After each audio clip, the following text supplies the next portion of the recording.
A voice that almost disappeared is now being heard. Silence isn't always agreement. Sometimes it's just waiting. And once a single voice rises, others start searching for the strength to follow. Leo never expected one email to change so much.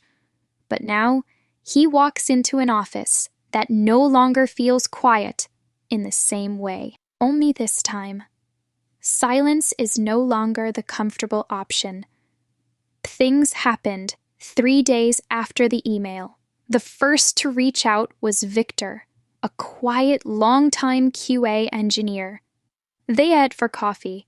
Victor looked tired, heavy, like he'd been carrying stories for too long. "I've seen this before," he said, "and I stayed silent, and I still regret it." He talked about a female colleague who was pushed out of a project for not playing by the unspoken rules. A developer blamed for errors he didn't make. A pattern. A system. And Victor, he had watched, done nothing. "I don't know if I could do what you did, but because you did, something's waking up in me." Leo didn't need to say anything, because in Victor's eyes, there was fire now. In the same week, Leo got 2 more messages from a former analyst who had talked too much in meetings and was quietly removed from her team.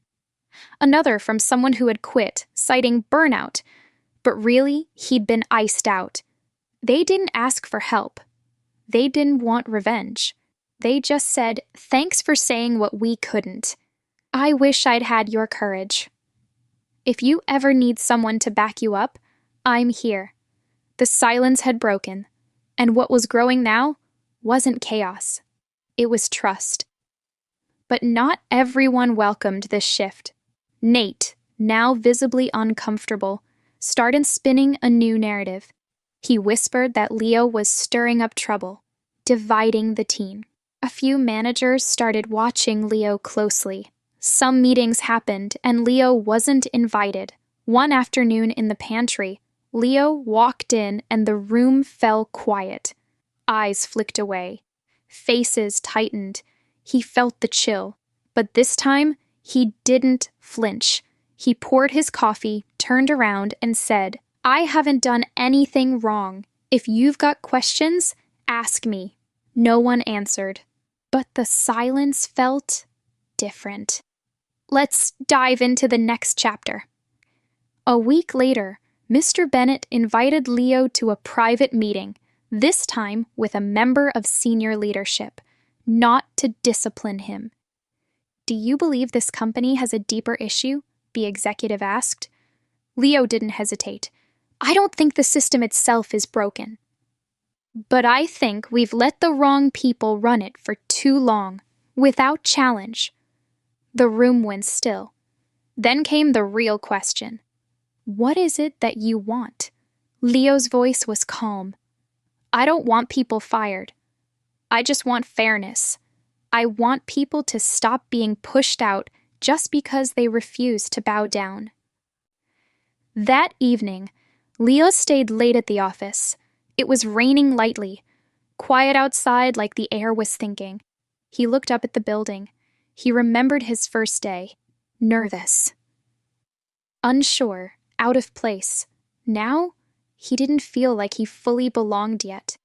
But he had left a mark, whispers, in nods, in quiet acts of courage from those who used to be silent.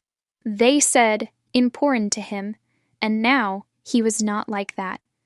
But he had left a mark on there when he saw someone standing near the elevator. But one who once dismissed him in a meeting. She nodded. "I'm not someone who adapts easily to change." Pause.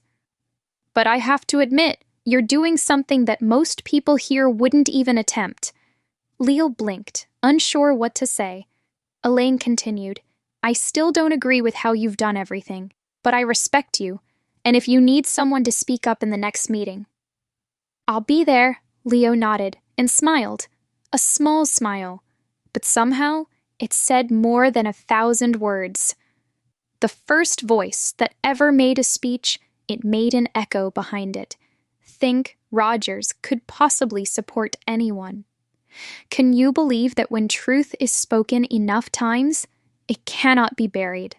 Okay, text on screen, next episode teaser. Episode 7, The Nameless Meeting. One Rue, a round table, many powerful faces, and Leo in the center. Will his voice finally be heard?